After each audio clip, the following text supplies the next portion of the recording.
Welcome back from that quick commercial break. This morning we are looking at stock exchange, and our guest is Senior Financial Marketing Analyst at Exness, Terrence Hove, who is joining via Zoom to tell us more about stock exchange. Hello, good morning. If you can hear me, Terrence. Good morning, Nana. Yes, I can hear you. How are you today? I'm also good. Thanks for asking. Now, getting to know stock exchange, let's start by understanding what exactly stock exchanges are. Okay, so it's a central market where essentially you are exchanging stocks. So the person who's selling it to the person who's buying it, and for whatever purpose they are selling it, and on the other side, for whatever purpose they are buying it.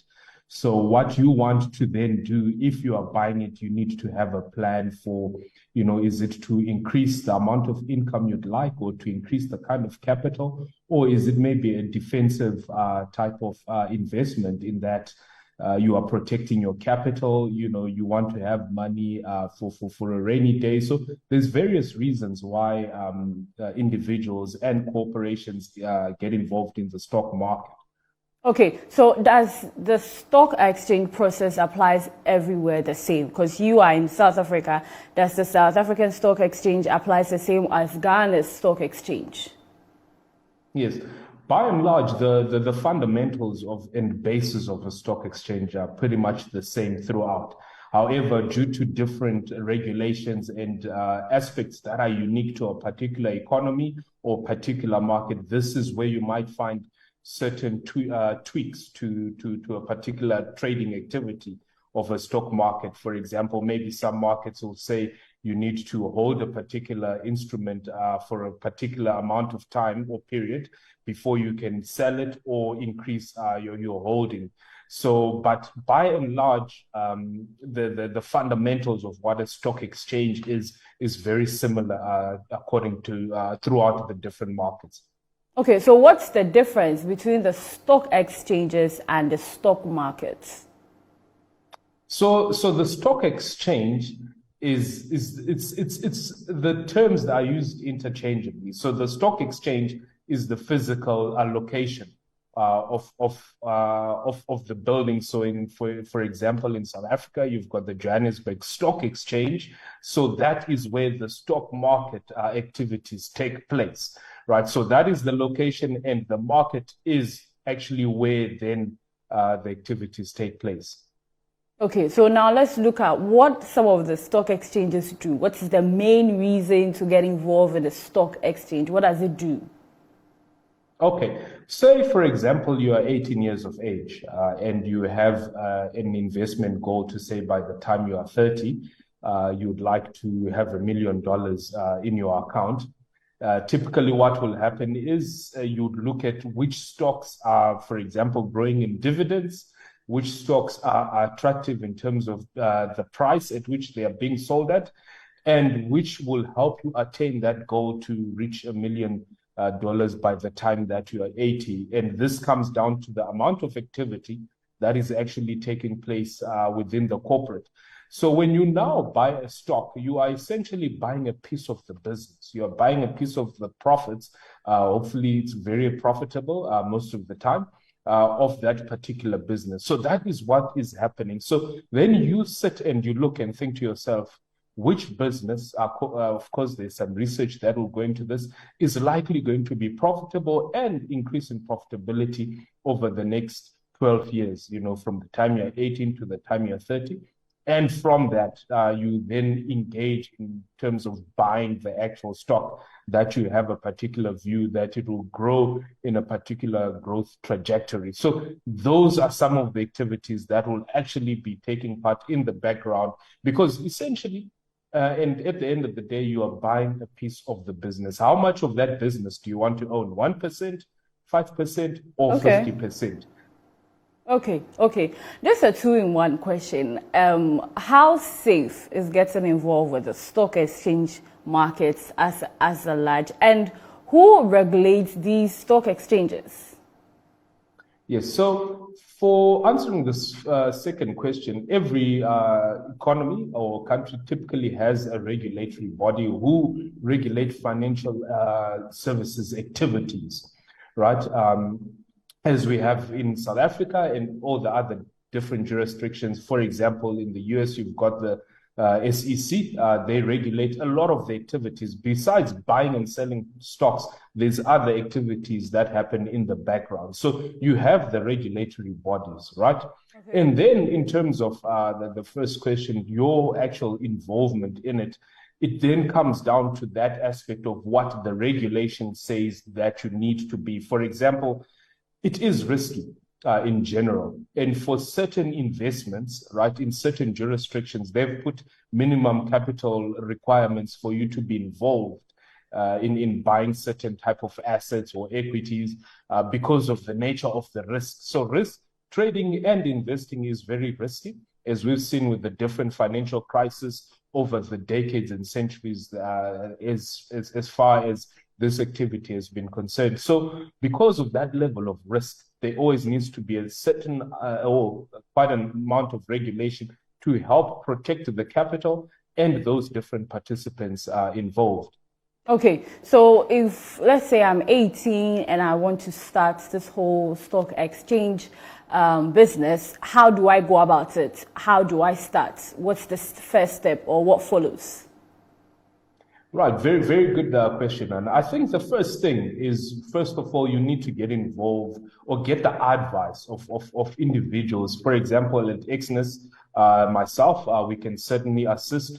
And I've also got colleagues who are very active in Ghana, in Eric Mubai and Chibuzo, okay, they are very much on the ground there in Ghana, and approaching such individuals who are able to guide you and give you advice in terms of where are you at the moment, how much capital do you have, is it sufficient, in what kind of investing style or trading style will best suit you. So I think the first step would be getting the right kind of team together in terms of advice. And then from that, with those individuals like ourselves at Exness, who are able to then assist you on your journey in terms of setting up the right systems and right structures for you to be successful. Okay, so what are some of the challenges involved? That's more important. Some of the disadvantages that comes with stock exchange.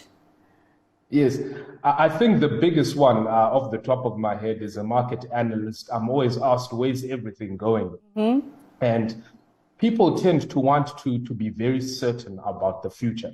But as we, as human beings, have seen, we can only be so certain to an extent about the future. So when you trade, when you invest, you always need to have that understanding that things will change.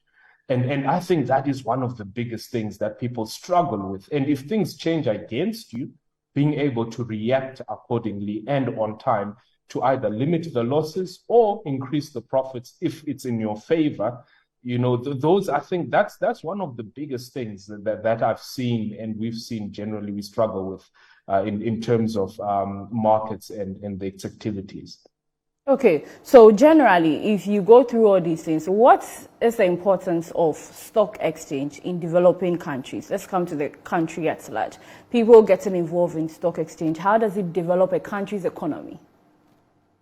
Right, very good question as well, Nana. The first thing is it's a place, it's a market where future companies or aspiring companies are able to raise capital. So essentially, that is one of the key things of the stock exchange. You'll buy your stock in exchange for money, and this is the money that a particular entity will then use for its business activities, to increase its business activities and thereby becoming more profitable. So essentially, it helps to capital raise, and it helps to raise that capital in very favorable terms as compared to maybe some of the terms and conditions that might come with other different forms of funding. So it's a very good and well-regulated as well. It protects the seller, who might be the company, and as well as the buyer being those who are investing or trading in that particular stock. So those are the things. And by doing that,